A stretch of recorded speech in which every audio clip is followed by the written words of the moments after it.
Abramos la Biblia en el libro de Génesis, capítulo número 1. Génesis, capítulo 1, versículo número 6. Luego dijo Dios: haya expansión en medio de las aguas y separe las aguas de las aguas. E hizo Dios la expansión y separó las aguas que estaban debajo de la expansión de las aguas que estaban sobre la expansión. Y fue así. Y llamó Dios a la expansión cielos. Y fue la tarde y la mañana el día segundo.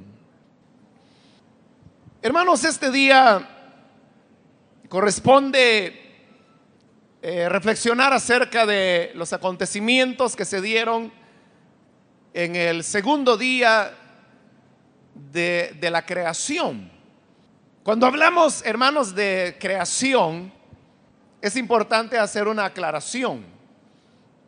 Y es que ahora lo que Dios está haciendo, algunas cosas son creación y otras cosas son más bien una diferenciación o una separación, como también algunos teólogos le llaman. Se recordará que cuando estudiamos el versículo 1, en el principio creó Dios los cielos y la tierra, explicamos acerca del significado de la palabra crear, que dijimos que en el hebreo era la palabra bará, y que bará significa crear a partir de la nada. Pero esa palabra crear únicamente aparece 3 veces en todo el relato de la creación, o dicho de otra manera, quizás más exacta, en todo el capítulo 1. La primera vez que aparece la palabra crear en ese sentido, de crear de la nada, es en el versículo 1, que ese ya lo comentamos. Pero luego el mismo verbo, bará, lo encontraremos hasta en el versículo 21, donde dice: y creó Dios los grandes monstruos marinos, bueno, es decir, todos los animales. Ahí está utilizando otra vez el verbo vará, que significa crear de la nada. Y la tercera vez que se utiliza es en el versículo 27, donde dice: y creó Dios al hombre a su imagen, a imagen de Dios lo creó. Es decir que, aparte de estas 3 menciones que hemos hecho y donde aparece en el original el verbo vará, que es crear de la nada, todo lo demás, aunque uno puede encontrar expresiones tales como hizo, o dijo Dios sea la luz y fue la luz, ahí realmente no se está diciendo que Dios haya creado la luz de la nada, como que si primero la luz no era y entonces luego comenzó a ser, sino que más bien de lo que está hablando es que Dios hizo una separación o tomó las medidas que permitieran que la luz apareciese. Eso dio como resultado, según lo estudiábamos la semana anterior, que desde ese momento comenzó a haber sobre la tierra luz y oscuridad, porque primero solo había oscuridad, y por eso es que Dios tuvo que decir en el primer día de la creación: sea la luz. Hago esta aclaración respecto a la diferencia entre crear de la nada y diferenciación o separación, porque estamos hablando de días de la creación. Pero la verdad es que en algunos casos sí hay, obviamente, una creación, como en el sexto día, que es cuando Dios crea al hombre, y obviamente lo crea de la nada, porque se está utilizando el término vará.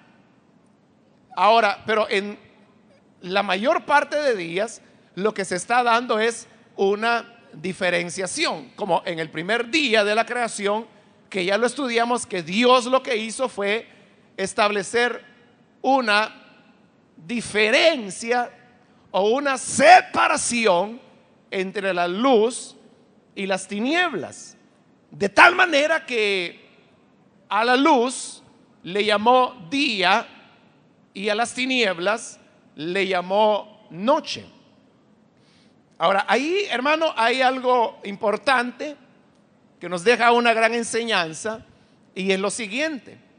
Se recordará que la semana anterior explicamos que para que la tierra pudiese haber quedado desordenada, vacía y en tinieblas, como lo relata los versículos que ya hemos estudiado, significa que en algún momento la luz que iluminaba el planeta Tierra se tuvo que perder.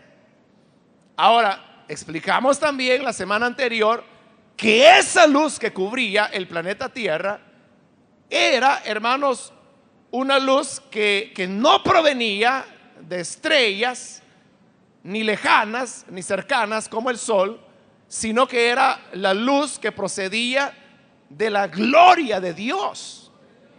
Entonces, cuando vemos después la tierra desordenada, vacía y en tinieblas, uno diría, bueno, ¿qué fue lo que hizo que la gloria de Dios se opacara de tal manera que la tierra llegara a estar cubierta de tinieblas? Entonces, la respuesta, hermanos, es obviamente la entrada del pecado. No es que Dios haya perdido su gloria, no es que la luminosidad que se desprende de la presencia de Dios haya menguado o haya perdido intensidad por causa de la entrada del pecado al universo. Pero lo que ocurre es que la palabra de Dios dice que es el pecado el que hace separación entre Dios y el hombre, pero la barrera es el pecado. Entonces, hoy el pecado había entrado al universo, y entonces Dios lo que hace es que Él se retira, y al retirarse la tierra queda totalmente a oscuras. Por eso es que para poder crear las condiciones para la vida humana que Dios ya tenía en mente de acuerdo a sus planes, Él sabía que un asunto indispensable para que fuera posible la vida en este planeta era la creación de la luz. Pero fíjese, hay algo interesante. Dios no eliminó las tinieblas, que eran la consecuencia directa de la entrada del pecado. Recuerde que la tierra fue la morada de Lucero, el que se convirtió en Satanás, y por eso es que la tierra quedó a oscuras. Pero Dios, más bien se lo hago en forma de pregunta, ¿podría Dios haber hecho desaparecer totalmente las tinieblas? Porque antes de la rebelión de Lucero, tinieblas no había ni en el cielo, ni en la tierra, ni en ningún rincón del universo. No las habían. ¿Podía Dios haber eliminado al 100% las tinieblas? Claro, si para Dios todo es posible, Él podía haberlo hecho. Sin embargo, no lo hizo, sino que, por decirlo de esta manera, lo que Dios hizo fue regular las tinieblas, contrapesándolas con la luz, de tal manera que se pudiese dar una sucesión de luz, tinieblas, luz, tinieblas, de tal manera que así pudiera al día seguir la noche, a la noche el día, y así sucesivamente.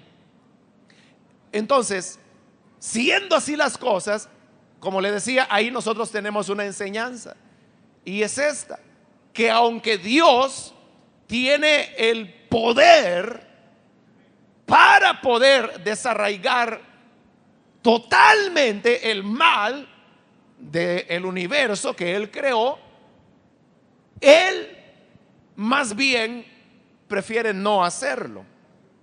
Prefiere no hacerlo. Y esa es una pregunta que usted tal vez se ha formulado, y que por lo menos a mí me la han formulado quizás cientos de veces. Y es la pregunta: ¿por qué Dios no eliminó a Satanás cuando se rebeló? Otros van más allá y dicen: si Dios ya sabía que el hombre iba a comer del árbol del conocimiento del bien y del mal, ¿para qué puso Dios ese árbol? Ya como echándole la culpa a Dios, ¿verdad?, de la caída del hombre. Dios sabía que el hombre iba a caer. Dios lo sabía. Pero ¿por qué Dios no eliminó a Satanás? O si lo vemos en términos presentes, ¿por qué Dios no elimina ahora mismo toda la maldad que hay en el universo, comenzando por el mismo Satanás y siguiendo por todos los hombres malos y mujeres malas que hay sobre la tierra? ¿Por qué no los elimina a todos? Porque ese no es el método de Dios. ¿Sabe? Dios es justo. Y Dios sabe que la justicia es algo que tiene peso por sí mismo. La justicia no necesita ser defendida. La verdad no necesita ser demostrada. Lo correcto también tiene una fuerza en sí mismo que lo hace vencer. Entonces, Dios, eso es lo que desea demostrar: que lo que es justo, que lo que es verdadero, que lo que es bueno, que lo que es recto, terminará por vencer a lo que es malo, como la luz terminará por vencer a las tinieblas.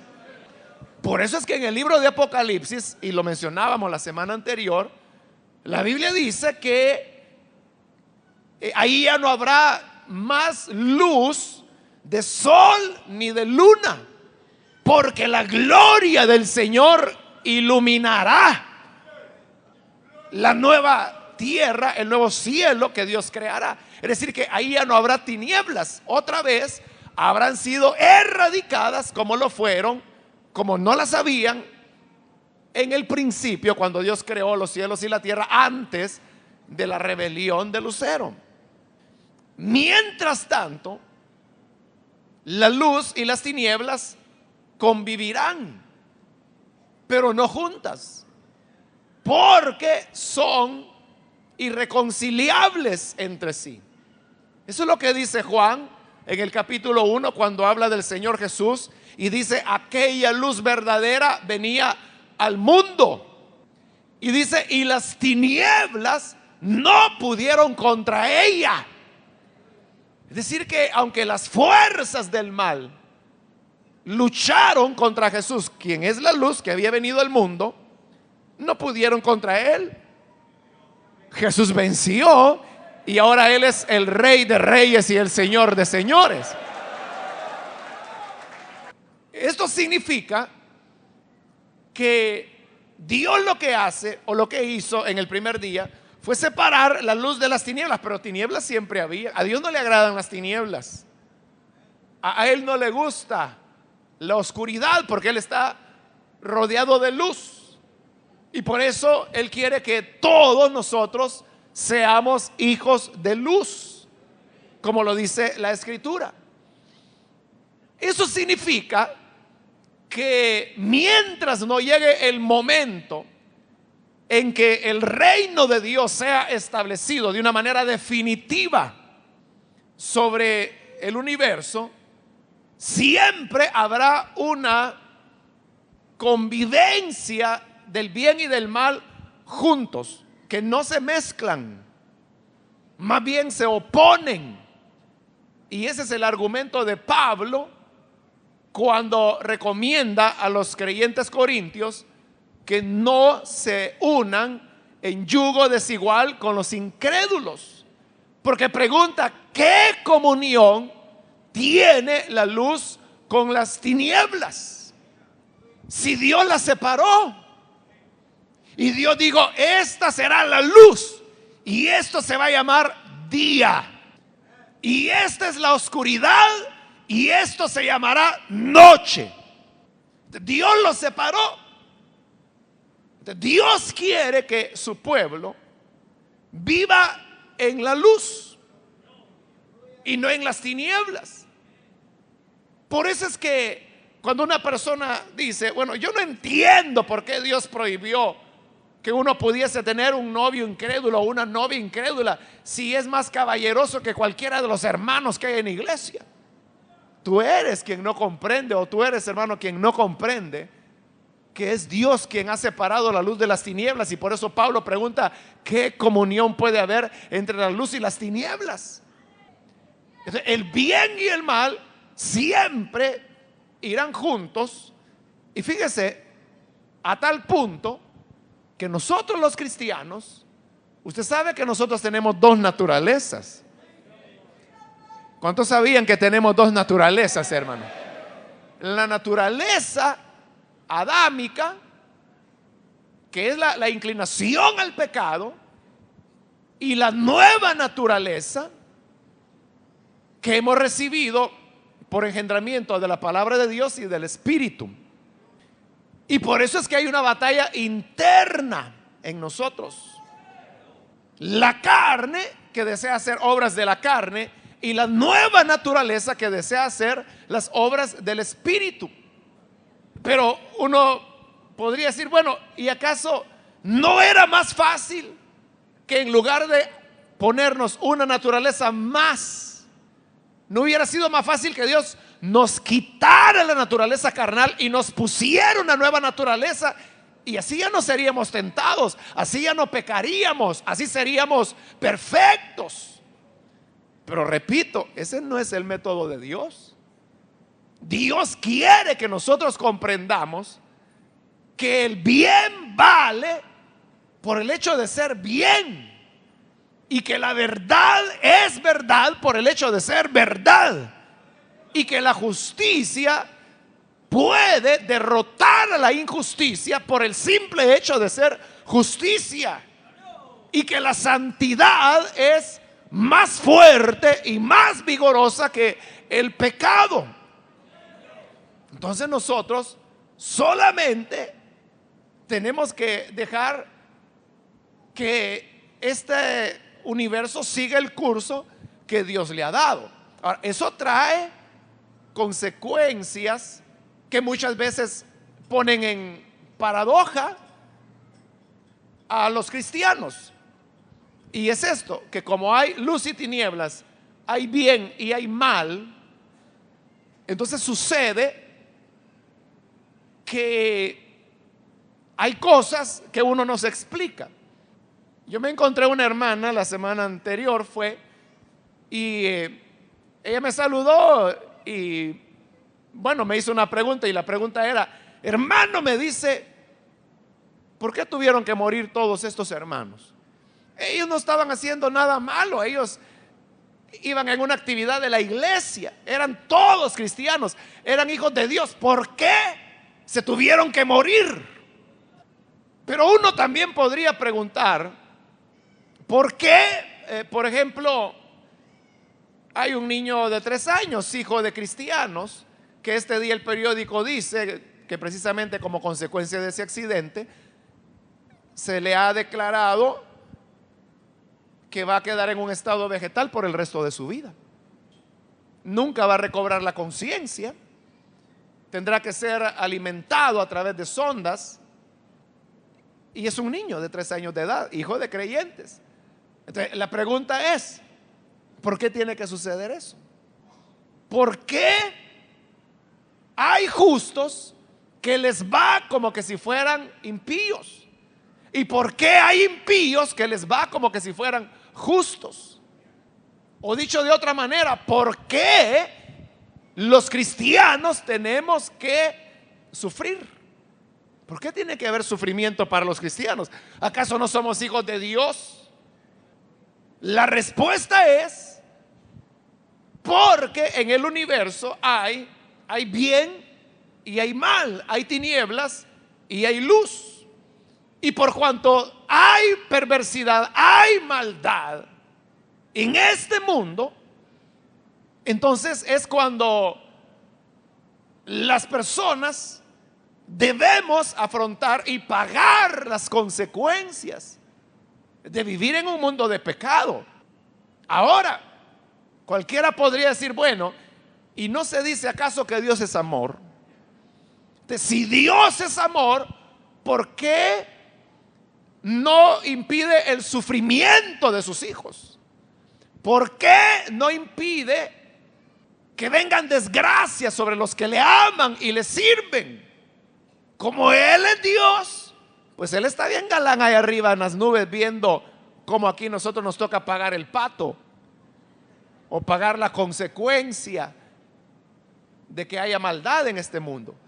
Pero eso no es cierto, porque Dios también ha tenido que pagar su precio. Dios también pagó su cuota de dolor, y fue el perder a su Hijo Jesucristo.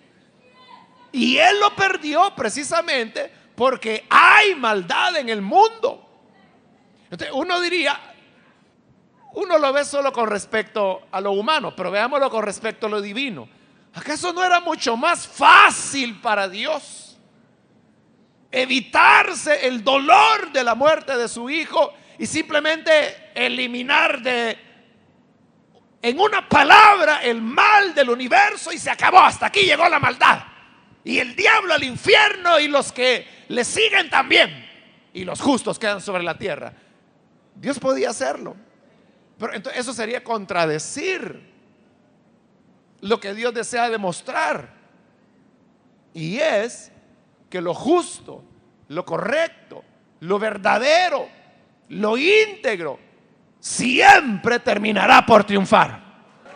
Y lo que Dios desea es demostrar lo que demostró a través de la vida de Job, que nosotros no amamos al Señor por lo que nos pueda dar, por si nos bendice o no nos bendice, sino que como Job dijo, después de haberlo perdido todo, y que hasta la mujer le había dado su maldición y le había dicho, pues muérete, pero aún así Job pudo decir, aunque él me matare, en él esperaré.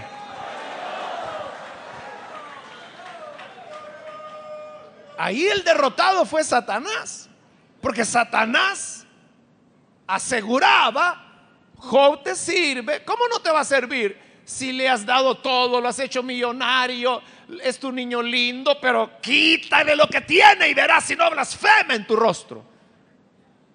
Pero Dios lo que quería demostrar es que Job no le servía porque tuviera dinero, porque tuviera mucho ganado, muchos esclavos, muchos hijos, una esposa, no puedo decir buena, porque al final no salió tan buena, ¿no?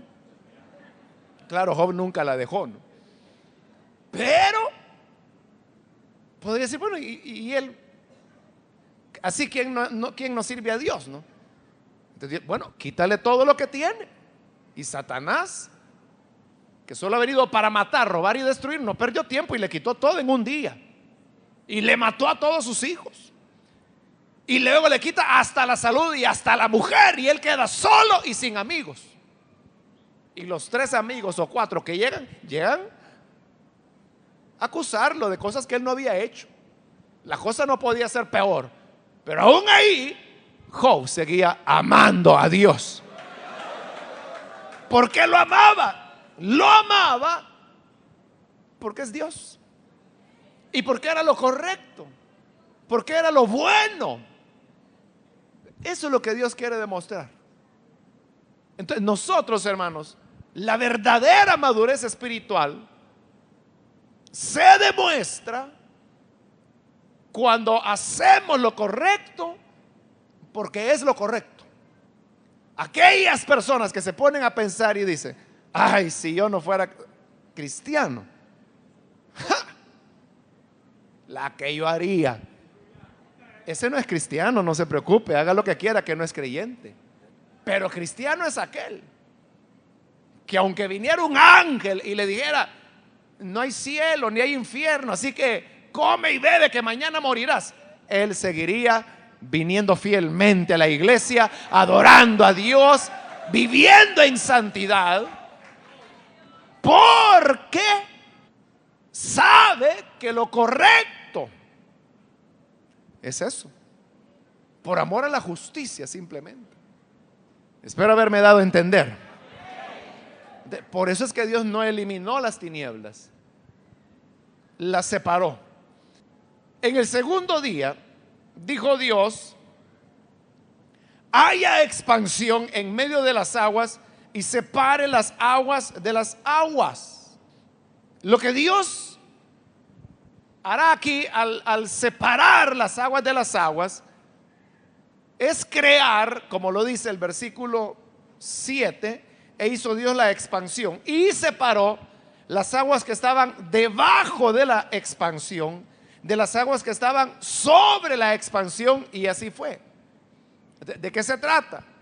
Que Dios separó las aguas de abajo de las aguas de arriba, como dice más adelante, para crear un espacio. Y ese espacio que está ahí es lo que hoy nosotros conocemos como atmósfera. La atmósfera, porque más adelante en el mismo capítulo 1, versículo 20, exacto, dijo Dios: produzcan las aguas seres vivientes, y oiga esto, y aves que vuelen sobre la tierra en la abierta expansión de los cielos. Entonces, ¿cuál es la expansión? ¿Dónde vuelan las aves? ¿Y dónde vuelan las aves? En la atmósfera. Entonces, Dios lo que creó fue la atmósfera terrestre. Cuando dice que Él separó las aguas de arriba de las aguas de abajo, significa que antes de ser separadas, todo estaba anegado de agua. Todo estaba lleno de agua. Ahora, recuerde usted que el agua se presenta en tres estados en la naturaleza: el estado líquido, el estado sólido, como en el caso del hielo, y el gaseoso, que es el vapor de agua. Entonces, por esa narración uno podría intuir que el planeta Tierra en ese momento era, hermanos, un planeta, ya dijimos que no tenía tierra, estaba totalmente cubierto de agua, era más bien el planeta agua, ¿verdad? Pero además tenía una capa de gases que era muy densa, que no se podía ver a través de ella, y tampoco era posible la vida humana, ni de las plantas ni de los animales, con esa atmósfera tan densa que en ese momento el planeta Tierra tenía. Es algo parecido al planeta Venus, del cual estuvimos hablando un poco la semana pasada, que Venus, que es un planeta vecino a nosotros, es un planeta que tiene una atmósfera tan densa, es decir, que tiene tanta concentración de gases, que nunca se ha podido ver la superficie del planeta. Nunca se ha podido ver, porque es tan densa la atmósfera que no hay manera de poder penetrar y ver cómo es la superficie de Venus. No se puede. Y para desgracia de los científicos, que enviaron 2 naves precisamente para que penetraran esa atmósfera y llegaran hasta la- el terreno venusiano, para entonces poder saber cómo es el terreno ahí. Para desgracia de ellos, una vez entraron en esa atmósfera, ¡plum!, se perdió el contacto. Las dos sondas que enviaron.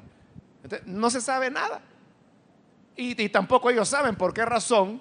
Simplemente se desconectaron, dejaron de emitir señales. Obviamente, pues esas ondas se fueron a estrellar allí en el planeta, pero no enviaron la información que se esperaba enviarían. Se cortó simplemente cuando penetraron en la atmósfera de Venus. Entonces, así era la Tierra. Era una cuestión tan densa que no la podemos imaginar nosotros ahora. Entonces, Dios lo que hizo fue crear una atmósfera, o lo que nosotros llamamos el aire.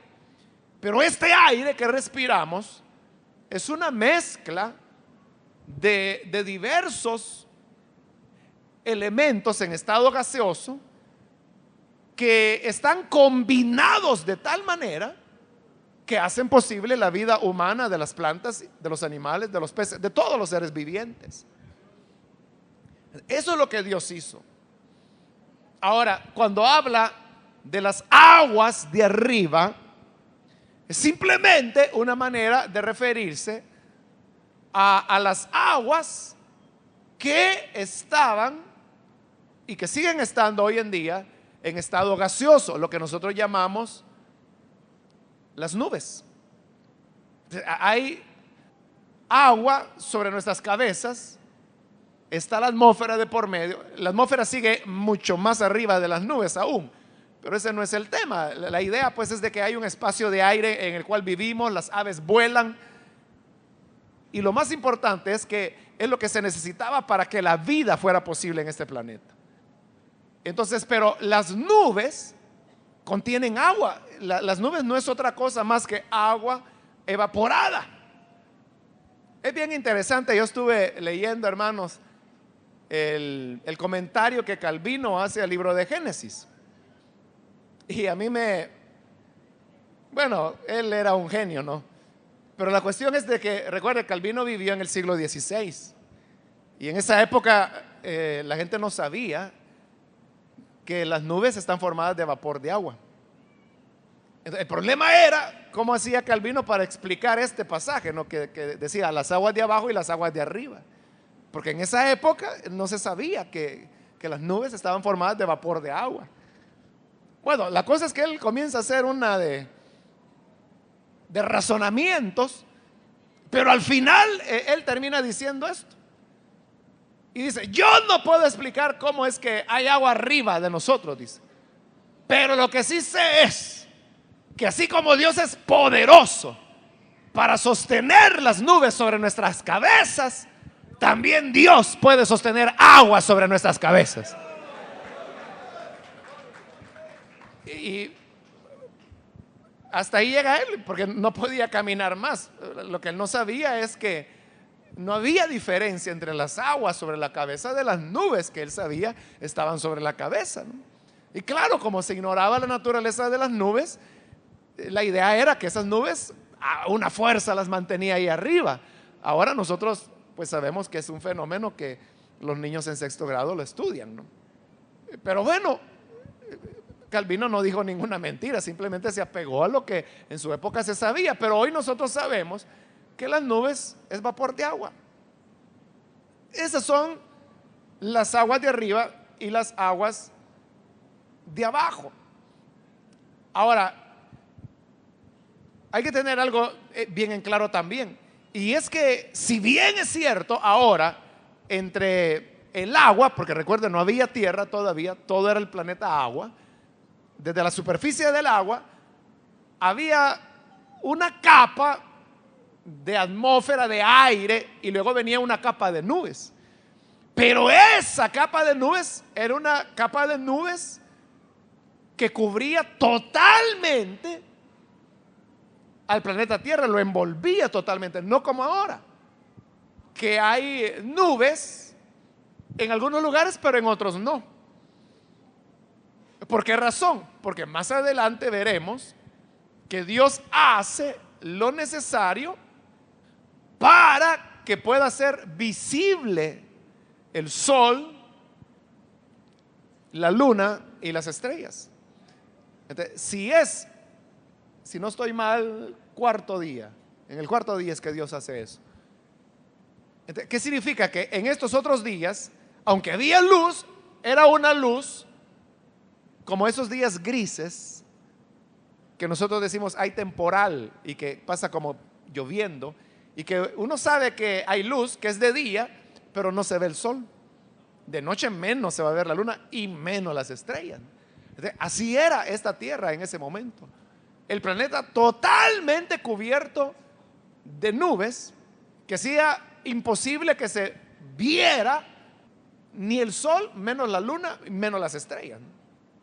Pero por lo menos había ya una capa de unos 2000, aproximadamente 2000 metros, que había ya la posibilidad de respirar no solo el hombre, sino también las plantas, los animales. Y dice el versículo 8: y llamó Dios a la expansión cielos, es decir, a ese espacio que Dios había abierto, le dio el nombre de cielos, pero claro, entendido cielo como nosotros lo utilizamos en el lenguaje común, que decimos el cielo está oscuro. Uno se está refiriendo a la atmósfera, ¿no? O el cielo está de color rojizo. Uno está refiriendo a la atmósfera. En ese mismo sentido es que aquí dice que Dios le llamó a la expansión cielos. Y de nuevo, de acuerdo al reloj de Dios, fue la tarde y luego la mañana, y así se completó el día segundo, que fue un día lunes, ¿no? Entonces, ahí tenemos, hermanos, lo ocurrido en el segundo día, cómo Dios continúa trabajando en la tierra para que ésta pueda estar en condiciones de recibir la vida que más adelante Él comenzará a crear y a diferenciar. Ahora, de lo que hoy hemos hablado, yo creo que hay dos cosas importantes que se desprenden. La primera es el cuidado amoroso de Dios, la sabiduría de Dios al preparar las condiciones para que la vida humana fuera posible. Eso es lo que Dios estaba persiguiendo. Había un plan, había un desarrollo. Y la otra enseñanza es lo que mencionábamos al principio, y es que el bien y el mal conviven en la actualidad y convivirán hasta que Dios destruya estos cielos y esta tierra y cree un nuevo cielo y una nueva tierra donde morará la justicia y donde ahí ya no habrá necesidad de sol. Y por eso es que también un profeta, Zacarías, si no estoy mal, es el que dice que cuando llegue el reino del Señor, el sol, dice, se ocultará, pero continuará habiendo luz. Porque lo que iluminará ya no será la luz del sol, sino que será la presencia de Dios en el universo renovado, en el establecimiento de su reino final. Ahora, claro, eso está en el futuro, pero como el reino de Dios tiene dos aspectos: tiene el aspecto futuro y el aspecto presente, lo que los teólogos llaman el todavía y el todavía no. Es decir, que hay una parte del reino que la estamos viviendo ahora, pero no en la plenitud, todavía no en la medida en que será cuando el reino sea establecido plenamente. Pero en este mundo, donde hay maldad, donde hay injusticia, donde hay mentira, donde hay violencia, donde hay pecado, donde Satanás es el príncipe de este siglo, en esta tierra también hay luz, porque aquella luz verdadera vino a la tierra y se hizo carne, y las tinieblas no prevalecieron contra ella. Y por eso es que hoy los seres humanos lo que debemos hacer es buscar esa luz para llegar a ser hijos de luz.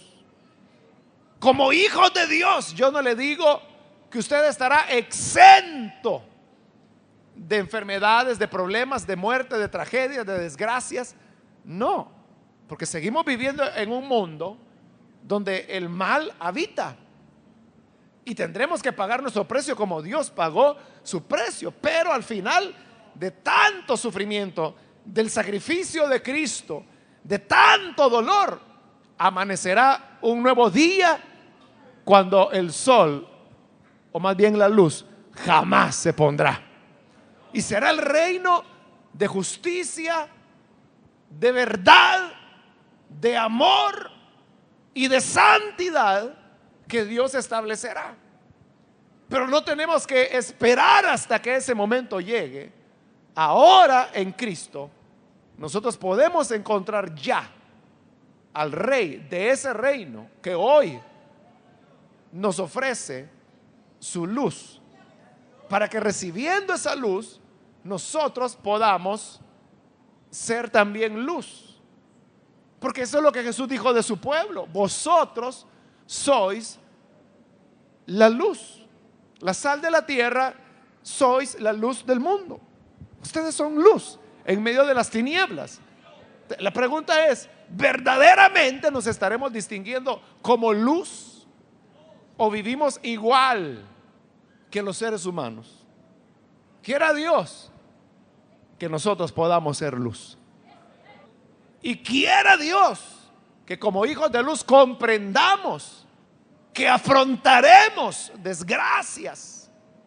Veremos cómo los malos prosperan, cómo los mentirosos se van hacia arriba, y el que habla verdad por decir la verdad es despreciado, marginado, rechazado. Pero si somos hijos de luz, entenderemos eso, resistiremos hasta que amanezca el sol de justicia, que en sus alas traerá salud, y entonces saltaremos como becerros de la manada, y los malos serán ceniza bajo nuestros pies. Es lo que dice Malaquías. De manera que seamos parte de este reino de luz al cual Dios nos llama. Vamos a orar, vamos a cerrar nuestros ojos.